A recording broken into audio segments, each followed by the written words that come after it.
우리가 진정 우리의 삶에 찾아오는 그 모든 것이 하나님으로부터 온다는 사실을 확신한다면 그 삶에, 우리의 삶에 찾아오는 삶의 문제의 해결도 하나님에게 있다는 사실을 믿어야 합니다.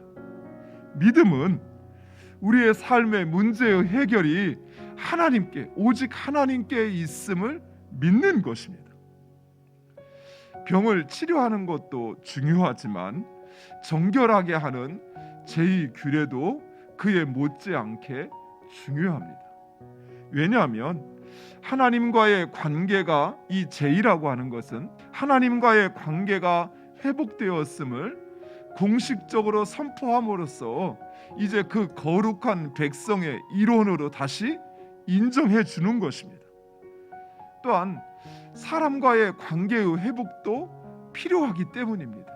그래서 이러한 제2규례를 통해서 병으로 인한 그 고통으로부터, 또 마음의 고통으로부터 해방을 받게 하는 것입니다.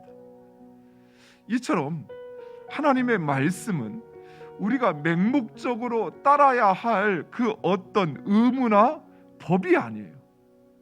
하나님의 말씀은 우리를 온전케 하기 위한, 또 이 땅을 살아갈 그 힘과 능력을 얻게 하는 것이에요. 하나님의 말씀은 이 세상에서 삶의 이 땅의 주관자이신 하나님의 백성으로 살아가는 그 복을, 그 참된 삶의 복을 영위하게 하시기 위하여 우리에게 주신 것입니다.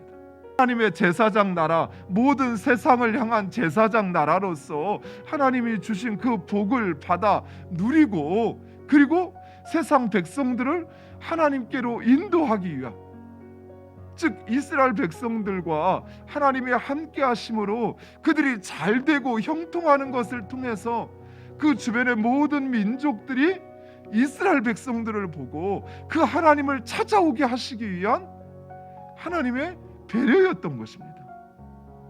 그런데 이 율법을 그들의 짐으로 만들어 버렸어요. 그저 의무적인 것으로 만들어 버렸어요. 우리가 속죄함을 받고 그 속죄함이 얼마나 큰 은혜요, 그리고 우리를 향한 사랑이요, 배려인 것을 우리가 진정 깨닫는다면 우리의 입술에서 그 하나님, 예수 그리스도를 찬양해야 할 이유는 너무나도 명확해요. 항상 여러분의 삶에서 그 하나님을 찬미하며 살아가시기를 간절히 축원드립니다. 우리가 예수 그리스도로 말미암아 속죄함을 받아 의롭다 되었다고 하나님은 우리를 인정해 주셨습니다. 그러나 그렇다고 해서 우리가 그 순간 바로 완전히 거룩한 존재로 바뀌는 것은 아니라는 거예요. 하나님께서 우리를 의롭다 인정하실 뿐이지 여전히 우리에게는 죄의 습성이 남아 있습니다. 그리고 죄의 유혹이 끊임없이 우리에게 찾아오는 것입니다. 그래서 우리는 바로 그 우리에게 있는 그 죄의 습성과 죄의 유혹을 벗어버리고 그 유혹을 이겨내기 위한 삶을 살아야 하는 것이에요. 이제 정결함을 입은 자는 속건제와 번제와 소제와 속죄제를 드려야 합니다.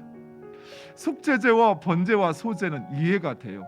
그런데 여기에서 속건제를 드려야 한다라고 하는 것은, 속건제는 남의 것에 재산상의 피해를 주었을 때 드리는 제사입니다. 또는 하나님의 성물을 건드렸을 때 드리는 제사입니다. 즉 속건제를 드린다라고 하는 것은 이제 자신이 하나님의 것이라는 사실을 인정하는 것이에요. 하나님을 통해서 속죄를 받은, 그래서 깨끗함을 입은 이 존재는 이제 하나님의 것이라는 것이에요. 하나님의 것이라는 사실을 바로 그 마지막 정결하게 하는 제사를 통해서 그는 확신했던 것입니다. 사랑하는 성도 여러분, 우리 역시 마찬가지예요. 말씀에서도 또 저도 기도할 때 가끔 제가 이렇게 기도합니다.